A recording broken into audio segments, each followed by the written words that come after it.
When we think of old Irish homes, we often think of whitewashed stone, thatched roofs, turf smoke, cozy, quaint, idyllic, a romantic slice of Irish life. However, for many Irish people, the reality of home life, especially in the 19th and early 20th centuries, was far from picturesque. So on this very rainy day in Dublin, I decided to visit a tenement building. The Georgian townhouse, 14 Henrietta Street, is now a museum. It was originally built in the 18th century for the wealthy elite. But by the late 1800s, many of the homes were then subdivided into multiple very cramped, substandard tenements. As the elite, the middle and upper classes moved to the suburbs or back to England. I had a personal reason for visiting today, and I have a bit of a story time at the end of the video if you want to listen to that.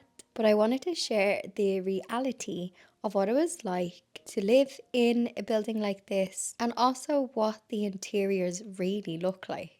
So when these buildings were subdivided, this one Georgian townhouse could have over 100 people living in it. So in 14 Henrietta Street, 100 people in 1911 lived here, and that was 19 families. So 19 families, 100 people lived within this home in these rooms. City of the British Empire, a seat of governance, a centre of learning, and a hub of trade and commerce.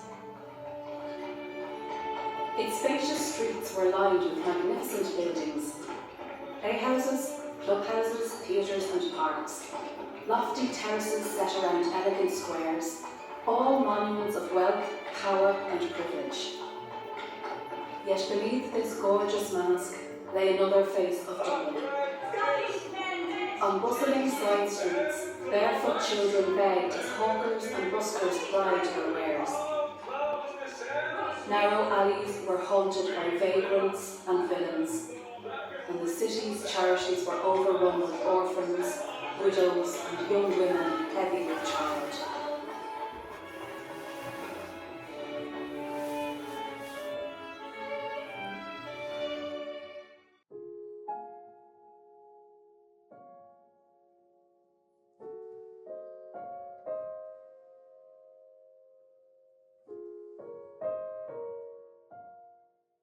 So the overcrowding was extreme. Families of 6 to 10 people might live in one or two small rooms. Not to mention that sanitation was absolutely dire. One outside toilet might be shared by 20 or more people, often with no running water. Also, when I did this museum tour, I had to get a lot of pictures and put them together. I couldn't get a lot of video footage because it wasn't allowed. So in a lot of old Irish buildings, damp is a huge thing throughout the island. So damp, lack of ventilation, poor diets as well contributed to high infant mortality and a shorter life expectancy. Many of the children that lived here, they grew up barefoot, malnourished, and they left school early to support their families, and they went to work. Women often worked as laundresses or domestic workers, while men took on labouring jobs or worked on the docks. By the early 20th century, Dublin had some of the worst slums in Europe. So in the 1920s to 1940s, it still continued to be overcrowded. Then in the 1950s and 60s, the city began building large-scale social housing and suburbs, so the likes of Crumlin, Ballymun, Ballyfermot, and families were slowly moving out of the tenements, and they relocated to the new suburbs that you would be familiar with today. In 1979, the last residents left, and 14 Henrietta Street closed as a residence, and it marked the end of over 150 years of tenement life in this building. So tenement conditions were not unique to Henrietta, as at the height of the tenement era, 25% of Dublin's population lived in single-room dwellings. Slums were a citywide crisis, especially around the north inner city.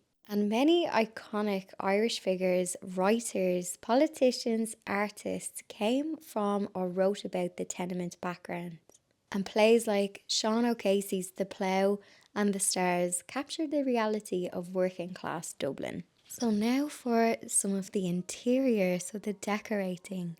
So inside you might see walls that were once covered in beautiful wallpaper. But in many tenement rooms, these pretty wallpaper patterns came with a price, as the pigment that gave them a vibrant colour was often arsenic based. So yes, the wallpaper could have arsenic in it. And in a damp, overcrowded space, the poison did not stay on the walls and it seeped into the air.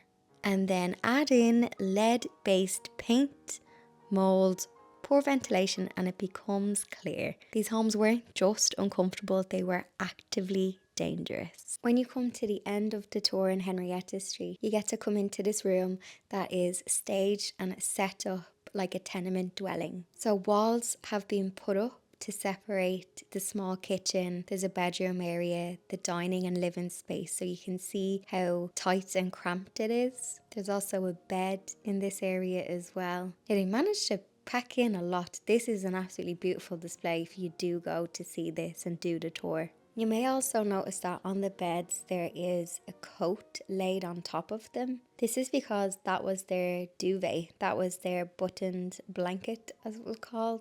And the mattresses, have you heard of the phrase hitting the hay or hitting the sack? I'm going to hit the hay. That's because your hay mattress was probably full and riddled with bed bugs. So you would go up and you'd whack it to whack the bed bugs away from it. And I don't know if that worked, but that is where that phrase comes from. So you might be wondering, okay, that's the tenements, that's the Georgian houses. What about those cute Irish thatched roof cottages? So I have some footage. Now, this footage I filmed in, I think, 2022, and it's from Bunratty Castle and Folk Park. And I do regret not getting better footage. I think if I was to go back, I would definitely get more detailed footage. So let me know if you want me to go back. So most rural cottages were self-built or built by local craftspeople using local materials. So your walls were stone, they could be made from turf or even a mud and straw called a mud wall or a clay wall. Roofs, they were thatched with wheat straw, rushes or flax, or you could get some that had a tin roof as well. And then your floor was often bare earth, tempered clay, and some may have had a stone floor. So these weren't meant to last for centuries, and sadly their survival today is rare, and it's often thanks to a major restoration. So if you are driving around the Irish countryside, sadly you will see a lot of abandoned old stone houses. So your typical cottage had just 1 or 2 rooms for the entire family. A central hearth was the only heat source, and that acted as the hub for cooking, heating and light. Smoke from the fire often vented through the thatch or an open chimney, leaving the walls black with soot. There was usually no ceiling. The rafters were exposed, sometimes used to dry your clothes and your herbs, so you could hang things from the rafters. So just like the tenements, families were large in these cottages and the space was tight. Beds were often shared, parents with children or siblings together. Also, your animals probably lived with you, so you could have had chickens, pigs, or even a cow keeping you warm in your cottage. And for the glamour, no running water, so families often fetched water from wells or nearby streams. And you may have had no toilet, or your toilet was outside. And then, just like the tenements, there was also health risks. So you had malnutrition, disease, and damp. They were constant companions in rural life. So cold and smoky homes contributed to respiratory illnesses like bronchitis and pneumonia. And child mortality was just as high, especially during the famine years. Parasites like lice and fleas were also common. Now, despite all of the poverty and the hardship, cottages were often well kept and decorated with care. You had whitewashed walls that was often washed with lime, believed that it would purify. You had Sacred Heart pictures, religious icons, and china over the heart. You would also see some homespun textiles and simple handmade furniture. And the dresser was a point of pride, displaying any good crockery even if it was chipped. So the rural cottage was where Irish culture and language survived. So many cottages were hubs of music, storytelling and folklore, and community, hospitality and resilience were rooted here. So just a little tip, if you do want to visit some cottages in Ireland, maybe you are from here, like me, like I was, or you're visiting. A lot of the tourist bus tours and all, they will bring you to Adair. And I do have a little bit of footage of the thatched cottages in Adair. But if you really want to see inside and what they look like, then I highly recommend going to Bunratty Castle. So it's Bunratty Castle and Folk Park. I honestly loved this place. It's somewhere I would go back and spend like an afternoon. The castle, I was like, yeah, that's cool, but I was loving all of the thatched cottages. They were moved from their original locations and then rebuilt here, and they're as kept as original as they can, and you can smell the turf when you walk in. You can also feel the coolness, and you can see how dark the cottages were inside. So my personal recommendation is skip a dare and see if you can go to Bunratty Castle and Folk Park and spend a morning here and go around all of the old houses, because I think you will get a proper immersive interior cottage feel. And do let me know if you have visited any of the places. So if you have visited Henrietta Street and you've done the tour, or if you visited Bunratty, or if you visited somewhere else, or you know of somewhere that you would like me to visit for a future video, then let me know in the comment section.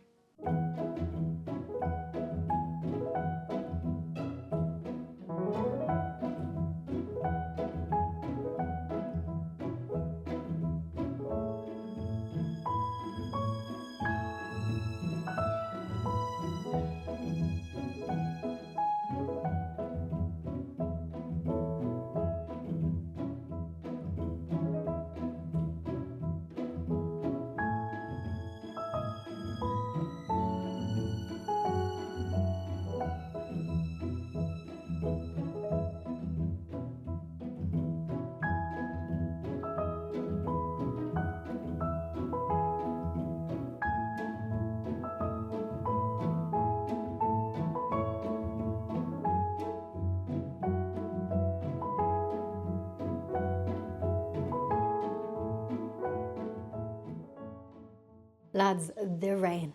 It is time for a bit of story time. I am just home. I really did want to walk around town and show you some of the buildings, but when I say the rain is, like, it hasn't let up today. And there was, actually, I think everybody on the tour in Henrietta Street was on holiday like a tourist. I was the only local person on it, and I felt so bad for the tourists, because I'm like it's not always like this, but some days it is. So this is summer in Ireland, very heavy. I'm gonna where will I plonk you? Hang on, I need to take off my raincoat anyway. So one of the reasons why I wanted to go into Henrietta Street and do the tour was because, oh hang on, that noise as well is Bon on his scratcher. I might pull the blind. Is that making me too backlit? I also have my travel tea. I've been drinking, I got this free in it. I ordered something from that company, is it Uniqlo? And I don't know if it's because it was my first order, but they gave me a free travel mug. And I have been using it in the house because I have a bad habit of letting my tea go cold. And then I find my tea, it's cold, and I have to make a new one. So I've been putting it in a travel mug. Anyway, story time. This might not be interesting for new viewers, so I apologise, but I think my regular viewers will find this interesting. Last year, when I went to register my mom's death, so you register a birth and a death in person in the registry office. I don't know if it's called the registry office, I think that's where you get married, but there's an office in Dublin where I had to go in, and you have to register it. So you get your certificate from the doctor, all of the details. You have to go in with like some documentation. And when I was in there, and this happened, it was actually quite, I don't know, bittersweet. But the girl who was inputting all the data and getting my certificate for me, I was getting a history lesson. So when I went in, first of all, my mother was not born where I thought she was. So you have to fill in the form as best you can with the information that you have. So one of the questions was my mother's place of birth. And I just put down the Rotunda Hospital in Dublin because I was born there. I knew she was from inner city Dublin. So I knew it was either going to be there or it could possibly have been the other hospital on the other side of the Liffey. However, my mum was a North Sider, so I went with the Rotunda. And the lady was like, your mum was actually born at home. So my mum was born in a tenement building, but it wasn't on Henrietta Street. It was up at Mountjoy Square. And so my mum was born in the 50s, 1950s, late 50s. And I was like, my first thought was like, my poor grandmother called a midwife style giving birth at home, because nowadays obviously it's more common to be born in hospital. But if you watch Called a Midwife, I love watching that. I think you can get it on Netflix, and obviously the new seasons is on BBC.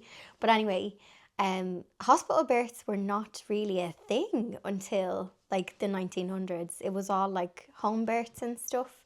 So my mother was born in a tenement building, and then when I saw that, I've always known about Henrietta Street, but I always kept meaning to do the tour and see, what it looked like. Then when I had put down my grandmother's name, so my mom's mom, turns out her name is not her real name, which is very common in Ireland in older generations. So like possibly your mother, maybe your grandmother, where in Ireland you can be named something and people call you something different.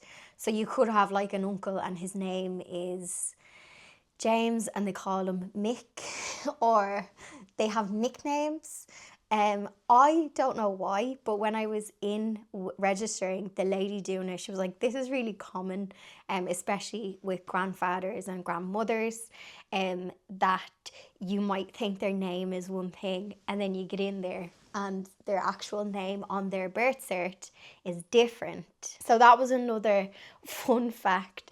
And that made me be like, I actually know nothing about these people and these are my lineage and I know nothing. So yeah, I wanted to do that tour today.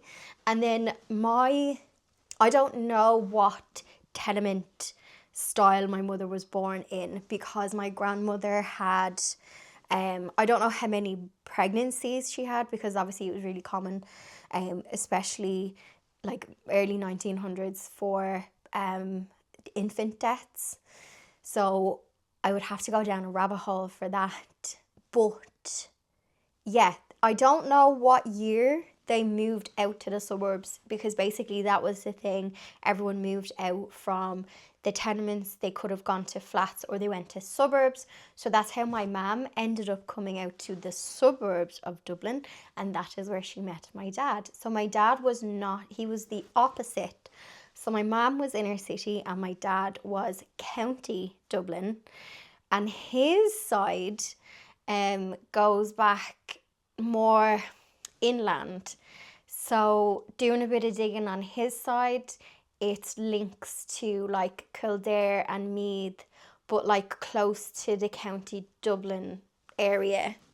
So that's how the two met. So that's how countryside met city, and they met in the suburbs. But at the time where I live now, which is not too far from my family home, like going back into the 80s, this would have been like countryside and would have been considered countryside, and it's like now this big suburban mini city. So yeah, years ago, and I do remember as a kid, like there would have been fields. We used to call them muck hills because they were building so many houses that we used to play on muck hills. Like you wouldn't do it now. Like I would not let my nephew go in and play on a building site, but we did that as kids and we were totally fine. I wouldn't do it today. We all did it as kids, by the way. So yeah, the things you did back then that you wouldn't get away with today. So that, yeah, I do remember this area. You had like the housing estates, the houses that were built, And then there was fields, and then lots of new housing being built, obviously in the Celtic Tiger, and apartments and everything, built up. So it was interesting to see, and I'm going to get pins and needles. I can feel it already. So I think sometimes people have this romantic vision of Ireland and their ancestry. And if I'm being totally honest, unless you come from some wealth, it was probably resilience and not glamorous. And I was just thinking to myself as well, obviously obviously for a long time, Ireland, especially towards women, was very Handmaid's Tale. And I don't think you could divorce someone in Ireland until the 80s or the 70s. You'll have to fact check me on that, but I know it's not that long ago, because I was born in the 80s. So you could also have to, I've heard stories, people not even that old, being when they went to get car insurance, that they're if they didn't have a husband, their dad would have to take out the insurance. And obviously you couldn't back then have a bank account without having a husband and all of that.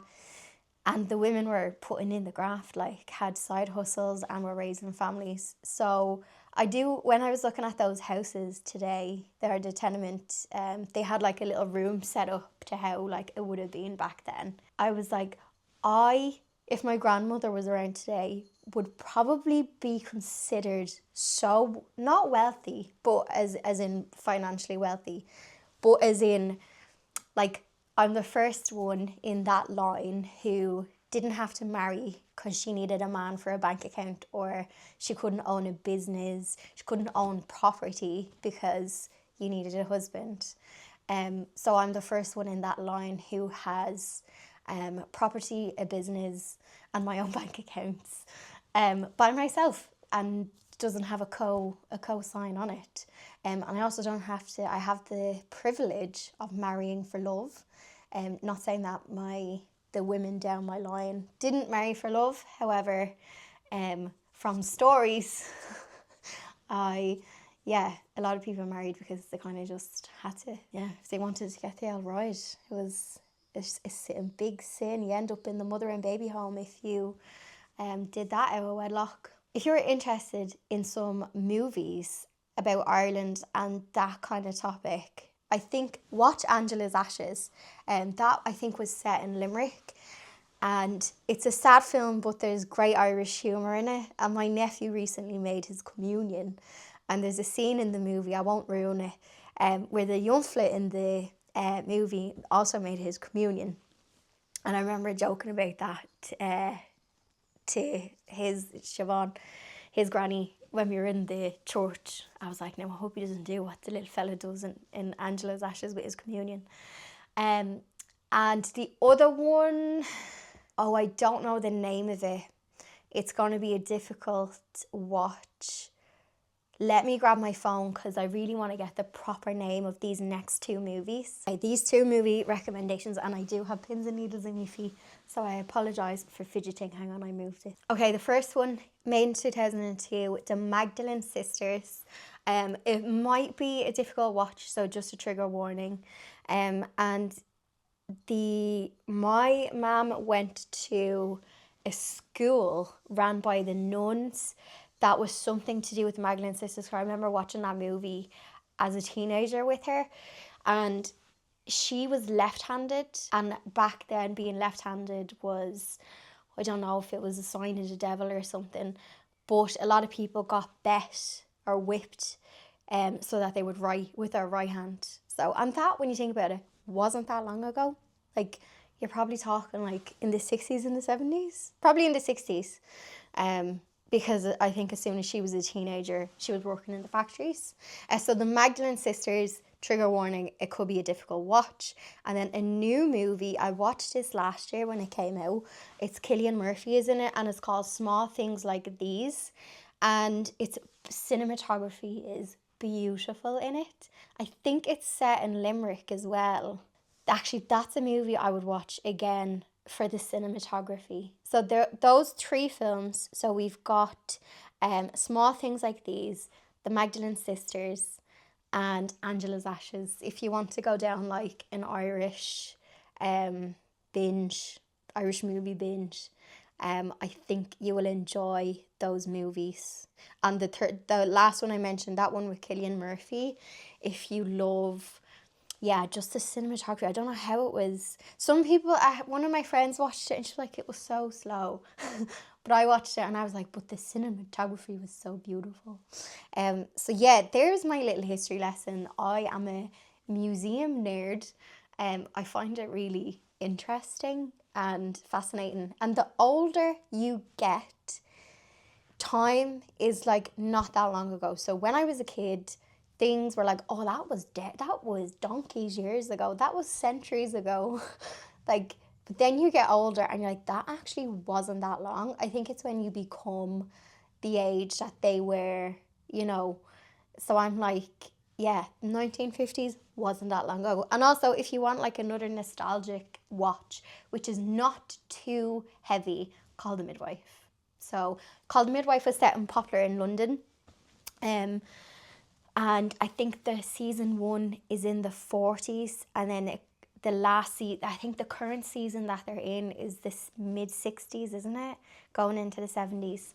So yes, if you start season 1 and Call the Midwife, if you're looking for a bit of nostalgia history, Call the Midwife always makes me cry, but it's more of a feel good kind of cry. It's not as heavy as those movies that I mentioned. If you have any family, because obviously there was a million died in the famine and a million emigrated. Irish people in the was it 1845 the famine? I should know that because I remember learning about that in school. So obviously with the mass emigration, there's Irish everywhere. There is Irish American, Irish Canadian, obviously a lot in the UK, Australia. We just kind of go everywhere. So if you do have any like Irish, sometimes I see people in the comment section going, do you know Murphy from Limerick? And no, I don't. But that's the thing about Ireland. Someone will know somebody. Like you could be on holidays and you could just say a surname in a village and someone would know or find them. We're not that big of an island when you think about it, and I think our population is only 5 million. There's a lot of Murphys though, and Connors, and yeah, there's a lot of popular surnames, and every man in his 30s right now seems to be called Sean. So yeah, be careful out there on the dating scene because you could easily mix up your Seans. So I'd love to know if you do have any genetic ties to Ireland, if you do know anything about your family history. I don't know enough. I clearly, I was humbled when I went into the registry office and they were like, yeah, your grandmother, that wasn't her real name. And your mother was born at home. I do remember my mom saying that when her sister was born, she was put in a drawer as a cot. So that was like a common thing. So like a chest of drawers. No, I don't think they closed the drawer. I think it was the actual chest was used as a cot when they were babies. And another thing before I sign off, I don't know how humans are still in existence when you hear of all of the stories. So when you hear of obviously all of the Georgian women, the wealthy ones, using things like mercury as skincare, arsenic, and all of these, well, I suppose that maybe the wealthy didn't survive. I don't know, because if you think about those women then got pregnant and they're putting this stuff on their skin and then having kids, and then you wonder what, happens there. And then you think of like the poorer people who had so much disease. So you've got the cholera, what was the other one with the lungs? Is it TB, typhoid? And then having bed bugs and having, all of those kind of things, disease, and yeah, no antibiotics. And I'm like, my poor grandmother giving birth at home in a tenement building, and like I have a nap if I have a period pain. Like, where did the resilience go? Yeah, you do wonder. That's a word that I think, like, I did not get generational wealth, but I did get generational resilience. Yeah, and I do think, God, those ladies will be like, she is living in luxury because A, she doesn't have a straw mattress with bed bugs in it. There's not many respiratory infections compared to a century ago. And yeah, I'm almost like, my complaints seem very privileged in comparison to what they had to deal with. Even things down to mold, because obviously it's lashing rain today, and Ireland is a very, I hate using the word moist, but it's a very damp country. And damp in old houses, like if you were to go and restore an Irish cottage on the west of Ireland, it would be riddled with damp. And you'd have to fix that because, yeah, it's not good if you have asthma. Not a good thing. And obviously today it's summer and it's pure lashing out of it. But yeah, there's my very poor Irish history lesson. There will be much better topics on it, but I just thought people would find this topic interesting. And taking the glamour away from the thatched cottage. Don't want to ruin the illusion. Some people obviously did grow up in that. But even thatched cottages were not glamorous. And there was like daylight savings, there was a tax on how many windows you could have, and like, so to live in, whether it was a tenement building or an old stone cottage, nothing I think was glamorous. Nothing. Nowadays we are living in the glamour. Well, I wouldn't even say that. And the irony is, now Ireland obviously has a housing crisis, supply and demand. And when I was in that tenement building, they were saying this one room, how it was sublet. So it was let and then people sublet. And that's what's happening in Ireland in built up areas now, because the price of rent is extortionate. So people are like subletting. And we're back in that situation where there could be a high volume of people in the one space. So it's mad how the issues, they still keep going. Anyway, I feel like I have absolutely waffled the ears off. I've waffled the ears off you. If you have any nuggets, I love reading the comments. So feel free to put your family history in the comment section, because I find it so interesting hearing people's stories. Where they've come from, where they've ended up, if they've come home. If you are overseas and you do have like family ties to Ireland, have you come back? I know it's expensive to come to Ireland, but yeah, have you returned? Were you able to go to like the village they were from? Yeah, I would love to know. I'd also love to know if you kind of ran into any like issues with finding your history, and things like that. I know a lot of records as well were held by the church. So yeah, if you've had any issues coming across your lineage, not lineage, but like if you're trying to find like a great grandparent or a great grandparent, yeah, interesting. I love hearing it. Anyway, I'm gonna leave it there. I apologise for waffling, and if you've made it to the end, cheeky thumbs up for listening to my history lesson waffle. But that's where I come from. Half country, half inner city, no wealth. No, I'm not from the Georgian. I don't have a rich grandfather who invented something and lived in a high ceiling Georgian house. However, if you saw the car boot sale videos, you know I'm creating my own little wealthy looking cottage, all with my second hand bits. But anyway, I'm going to leave there and stop waffling.